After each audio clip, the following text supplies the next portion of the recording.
5 pièges que tu dois absolument éviter si t'as prévu de venir au Japon. Au Japon, les gens mangent et boivent jamais en déplacement. Quand ils achètent une boisson dans un distributeur, ils la boivent directement puis la jettent à la poubelle. Manger ou boire dans les transports est considéré comme malpoli et tu peux te faire interpeller si tu le fais. Je te conseille de manger sur les quais des gares et des métros ou vraiment si tu meurs de faim, fais-le discrètement.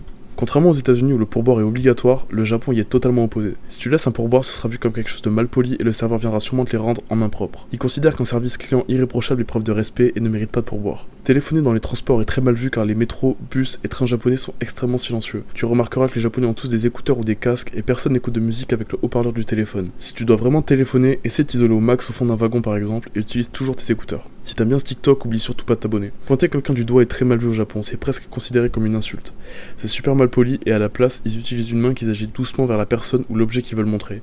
C'est une différence culturelle qui est assez surprenante au début. Donner et recevoir les choses d'une seule main. Les Japonais utilisent toujours deux mains pour donner et recevoir des objets. Quand tu reçois quelque chose de leur part, tends tes deux mains en guise de gratitude, ce sera bien vu.